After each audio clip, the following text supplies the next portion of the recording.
up, y'all? I said, what's up, y'all? Look at me when I'm talking to you, bro.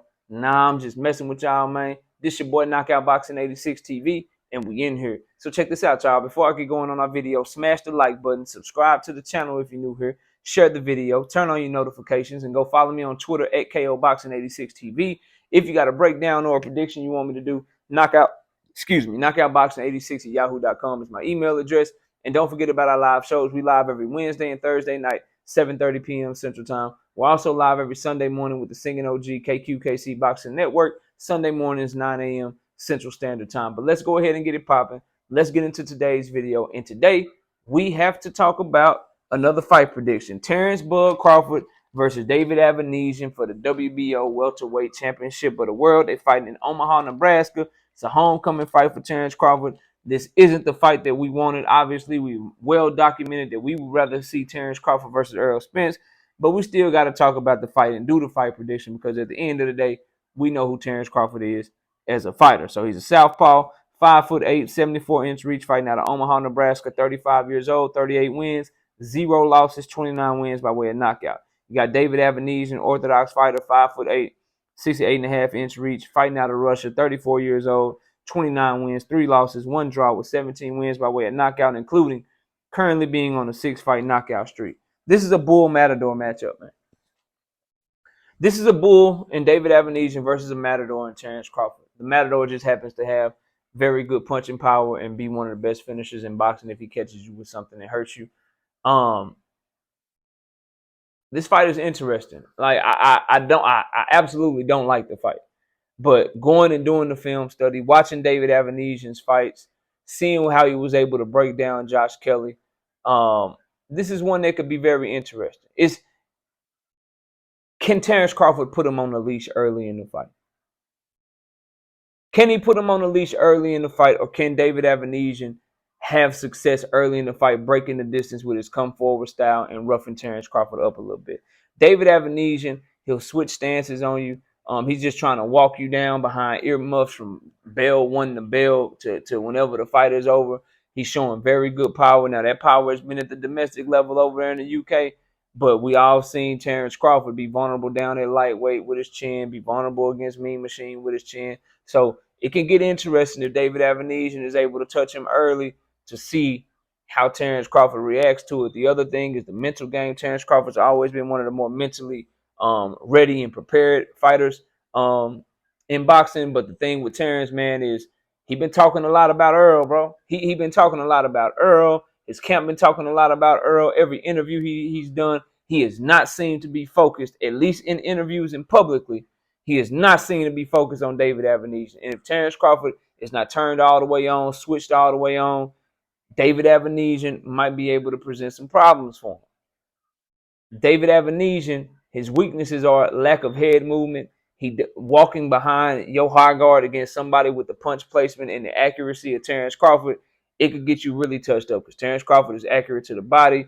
He's accurate with those long arms, punching around your guard, through your guard, timing you. One of the premier timing, counter punching, power punches that we have in boxing is Terence Crawford. Controls distance well. We saw him control the distance very well against Shawn Porter. Catch Shawn Porter out of position, leaning over his front foot, lunging in off balance with an uppercut that changed the entire complexion of that fight in the 10th round. And then as we saw the finisher that Terence Crawford is, he was able to finish Shawn Porter. The issue with David Avanesyan is when he comes forward on Bud and Bud does catch him clean, does catch him with some great timing or a great counter shot, can Avanesyan take multiple shots like that from Crawford and continue to press forward and make the fight ugly and make the fight, a rock'em, sock'em, ugly pressure fighter type of fight?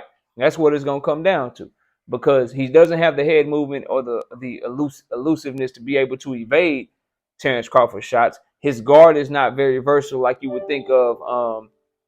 Like that's why people want to see Earl and Terence because Earl, he'll parry your shots. He does have a little bit of head movement. He has a much better jab coming forward than David Avanesyan. He's longer than David Avanesyan, so he doesn't have to, get out of position and lunge in and jump in with shots. He's much more technically sound, which is why people are so interested in seeing Terence Crawford and Errol Spence fight.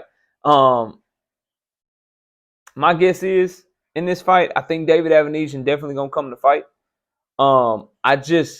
his high guard, his style. If Terence Crawford is switched on, I don't know if David Avanesyan can do anything with Terence Crawford because he has a 6-inch arm reach that he has to navigate, and those are whipping, very wiry power type of shots. And then if Crawford does get him buzzed, we all know the finisher that Terence Bud Crawford is, with David Avanesyan. I think it's gonna be rocky though. I think it'll be very competitive for the first five or so rounds of the fight, and I think Bud will finally figure something out, and then he'll end up stopping Avanesyan somewhere about between round 7 and round 9.